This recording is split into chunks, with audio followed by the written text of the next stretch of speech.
Hello again. Today, or in this video, I wanted to talk to you about 4 Hebrew letters: Vav, Zayin, Kheyt, and Teyt. I already talked to you about Aleph, Bet, Gimel, Dalet, and Hey. So first we'll talk about sounds. Vav can sound like V, as in Victor. Zayin, as in Zulu or something, I don't know. Zayin, or zebra, there we go. And kheyt, we don't have that in English, and it's super complicated for most Americans to even think about pronouncing, but with a little practice you can get used to it. And then teyt. So teyt sounds just like English T, as in tango. So, and the sound of that never changes. The sound of kheyt is always the same. The sound of zayin is always the same. Vav has multiple pronunciations. So I'm going to go ahead and put this down now. But if you want, come back to this and remember. And also, here's the Aleph Bet song that my wife likes. Aleph Bet Vet. Remember, we talked about how we just say Bet with a V instead of a B. Even though it's not officially a separate letter, just for the song and to remember that has another pronunciation. So Aleph, Bet, Vet, Gimel, Dalet, Hey, Vav, Zayin, Chet, Teyt. So you can repeat after me and say Aleph, Bet, Vet. Okay, let's try that again. Aleph, Bet, Vet, Gimel, Dalet, Hey, Vav, Zayin, Chet, Teyt. And then go back to the beginning. Aleph, Bet, Vet, Gimel, Dalet, Hey, Vav, Zayin, Chet, Teyt. Okay. If you don't get the Chet right away, it's okay. It's super unfamiliar to our brain, and anyone who's been around, I would say Mexican Spanish, I think the what looks like RJ in English, like a J in English, I think it sounds a lot like kheyt, honestly, but still not quite as heavy, maybe.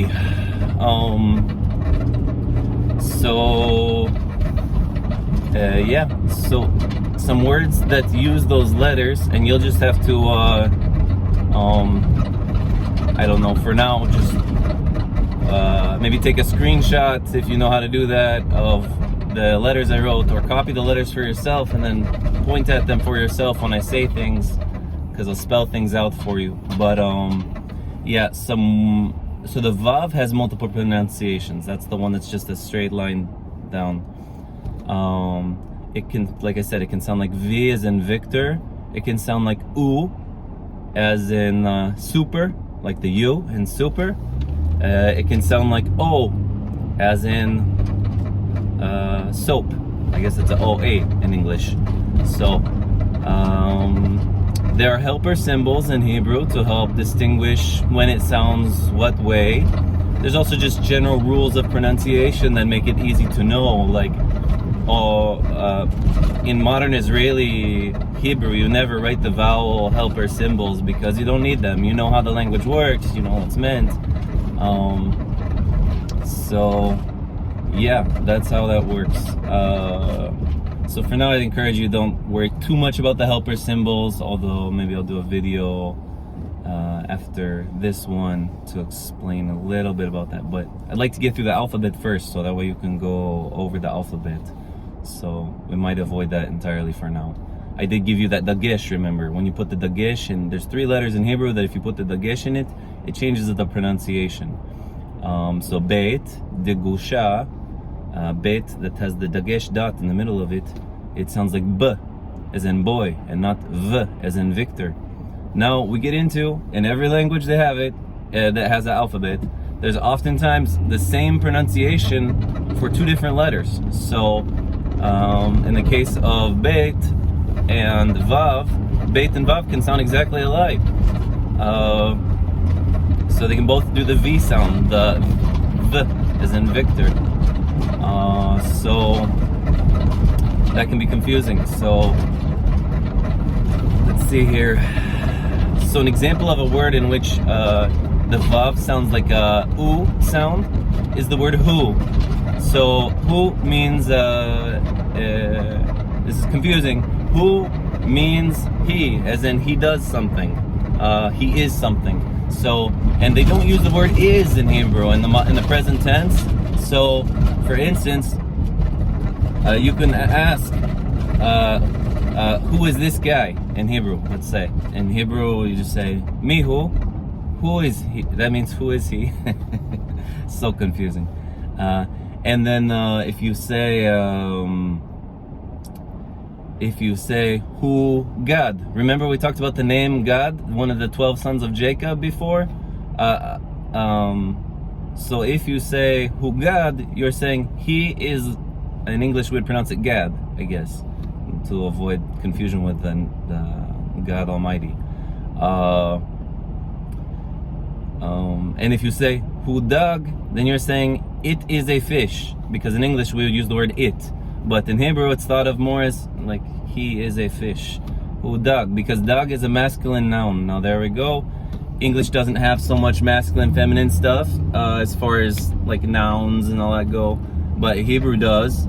Many languages do. So Hebrew is one of them, and it's super confusing for us as Americans or whatever English speakers. There's lots of, I don't know, lots of English speakers who aren't American, but yeah. So essentially, the way to think of it is that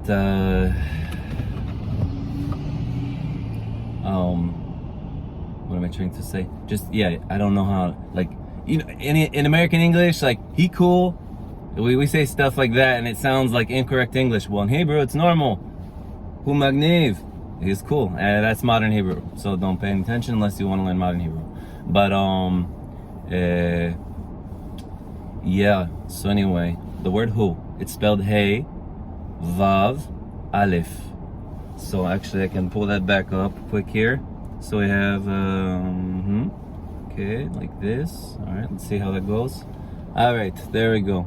So you got hey vav aleph, spells the word who. Real quick I'll do.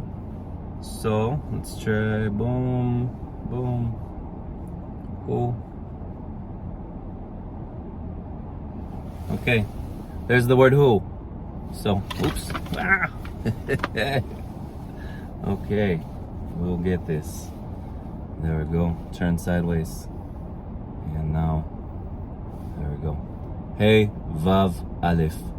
Those lines should be connected, but it's writing sloppy. So, yeah. And what's another word that uses those letters? Because we have also záyin, kheyt, and teyt.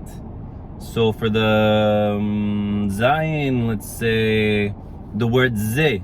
So ze similar to ze is similar to who, but it means this. So instead of he, it means this. So you can say also ze gad.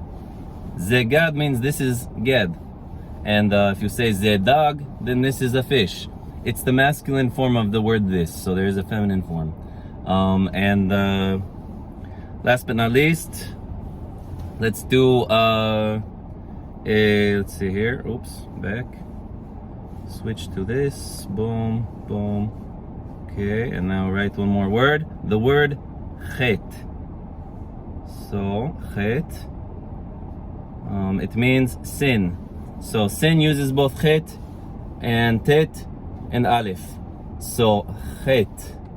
Kheyt is, it means sin, and it's tricky. So in Christian thinking, I have to tell you, like, there's a popular view. I was raised with this mentality, like there's some kind of list of sins in the Bible and whatever, but kheyt is not so clear in biblical thought, even in the New Testament.